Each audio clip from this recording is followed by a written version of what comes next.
Agriculture can be similar to gambling. Sometimes you're up and sometimes you're down, and it's always changing. Prices, policies, even the weather. But right now, many Idaho producers say the challenge isn't just one thing, it's nearly everything.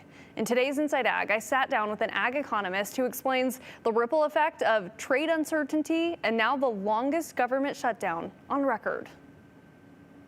It's a weird time to navigate all the different things going on. If you're in agriculture, if you're in production, just trying to keep up. It's been a whirlwind year for agriculture. Tariffs, trade talks, and now the government shutdown is creating delays. University of Idaho Ag Extension economist Brett Wilder says there's some good news from these headlines and some bad news. For the crop sector, we have a lot of supply. We've overproduced to the point where grain bins are full in the Midwest, running out of places to put things, and ultimately that has some downward pressure on prices. The good news? Idaho is a large livestock state, so ranchers are getting cheaper livestock feed. But for crop farmers, that's the bad news. They aren't getting paid as much for their crop. Also, input costs are still hammering producers across the board. After COVID, that kind of 2020 window, we had that period of high inflation.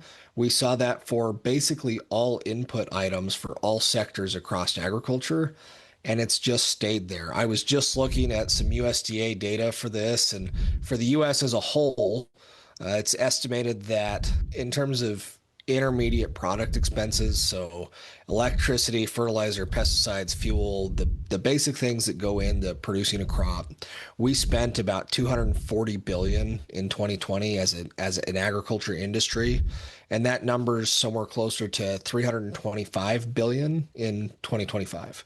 So almost a 50% increase just in terms of input costs. And so for some of these guys, they're doing that with very similar yields and lower prices for their commodities. And so those farmers are really in a tight spot. Add that to the uncertainty overseas. Wilder says tariffs and trade negotiations led to weaker sales of pulse crops, things like chickpeas and dry beans.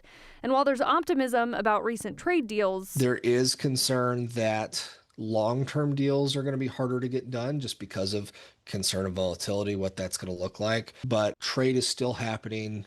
Product is still being sold from the state of Idaho, from the United States to other countries in the world.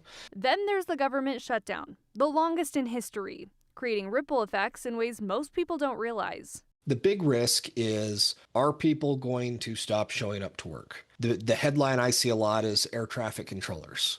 What I think about a lot is, are the meat inspectors going to keep showing up? Are the people that allow us to both export and import agriculture products going to stop showing up? Wilder spoke to a beef producer who's working on food-safe beef tallow, but can't get the final approval until all USDA employees come back. At the restaurants and grocery stores, government workers aren't getting their paychecks, so they can't buy food, which is impacting demand. I think ag as a whole would desperately like to see that shutdown end because there's going to start to be a lot of pain points if we don't.